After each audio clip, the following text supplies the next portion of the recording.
নমস্কার, আপনাদের সবাইকে আন্তরিক শুভেচ্ছা। আজ আমরা একটা অনন্য যাত্রা শুরু করতে চলেছি।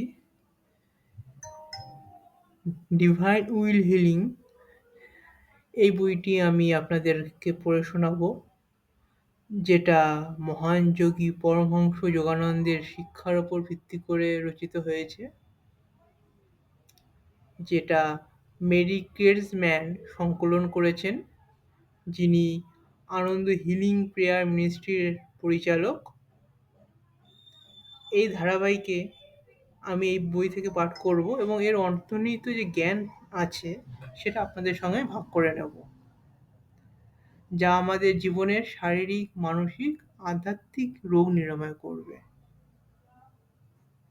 আসুন তাহলে আমরা একসাথে এই সুন্দর ও গভীর জ্ঞান লাভে যাত্রা শুরু করি।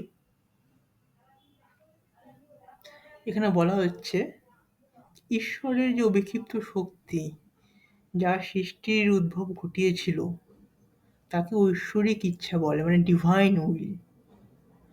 আর মানুষের ইচ্ছা মাইক্রোসমিক ডিভাইন উইল, মানে ক্ষুদ্র আকারের, ওই সমগ্র বিশ্বের মতনই কিন্তু সমগ্র বিশ্বের থেকে ক্ষুদ্র আকারের।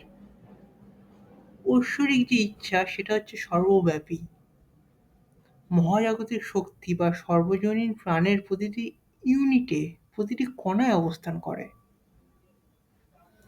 ঐশ্বরিক ইচ্ছার সৃজনশীল শক্তির পাশাপাশি টেকসই ক্ষমতা, মানে সাস্টেন করার ক্ষমতা রয়েছে, টিকে থাকার ক্ষমতা রয়েছে। আর এই মহাজাগতিক শক্তি, পরমাণুর বিচ্ছিন্নতা ক্রমাগত মহাবিশ্বে ঘটছে মায়ার প্রবাহ আর প্রবাহ গতির কারণে, যেটাকে বিকর্ষণ শক্তি বলা হয়। ঠিক আছে? কিন্তু ওই ঐশ্বরিক যে মহাকর্ষের একটি মহান শক্তি ক্রমাগত সমস্ত কিছুর কেন্দ্র হিসাবে শক্তির সমস্ত ইউনিটকে ঈশ্বরের দিকে টানছে। মানে একটা কেন্দ্র আছে যেটা মধ্যে প্রচুর আকর্ষণ বলা হচ্ছে, সেটাই সমগ্র জিনিসকে ঈশ্বরের দিকে টানছে। সৃষ্টির ঐশ্বরিক ইচ্ছা বল থেকে জন্ম নেওয়া এই যে মায়া শক্তি প্রতিনিয়ত বিকর্ষণ নিয়ম দ্বারা সৃষ্টিকে অস্তিত্বে রাখার চেষ্টা করে। আর মায়ার সৃজনশীল শক্তি ও ঈশ্বরের প্রতি ঐশ্বরিক মাধ্যাকর্ষণ শক্তির মধ্যে সংঘর্ষের ফলে মহাবিশ্বে অসামঞ্জস্যের সৃষ্টি হয়। ঠিক আছে? যাকে মানুষের রোগ বলে। এটাই রোগ বলে। মানে মায়ার যে বিপরীত শক্তি আর ঈশ্বরের মধ্যে যে সৃজনশীল শক্তি, সেটার মধ্যে যখন একটা অসামঞ্জস্য, ব্যালেন্স যখন হারিয়ে যায়, সেটাকেই রোগ বলে। এই রকমের আত্মা, মন ও শরীরের রোগ বা অসঙ্গতির কারণে আমরা ঈশ্বরের থেকে বিচ্ছিন্ন হয়ে পড়েছি। তাই রোগ মানে এরকম কিছুই যেটা ঈশ্বর উপলব্ধি থেকে দূরে রাখে আমাদেরকে। তার মানে এই যে রোগ, এই রোগটা আমাদেরকে ঈশ্বর উপলব্ধির থেকে দূরে রাখছে। রোগের জন্যই আমরা ঈশ্বরকে উপলব্ধি করতে পারছি না। আর কি বলছে?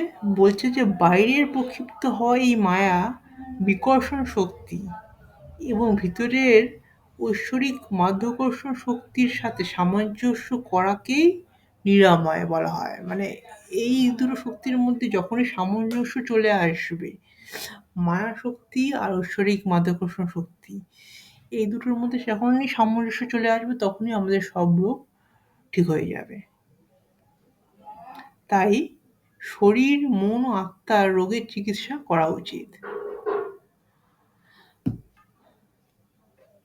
আজকে এই পর্যন্তই। আমরা নেক্সট ভিডিওতে আমরা এই বই থেকে নেওয়া একটা শক্তিশালী টেকনিক শিখব, যেটা দিয়ে কিভাবে দৈবিক ইচ্ছার মাধ্যমে, দৈবিক ইচ্ছাকে প্রয়োগ করে অন্যের রোগকে সুস্থ করা যায়, অন্য মানুষকে হিল করা যায়।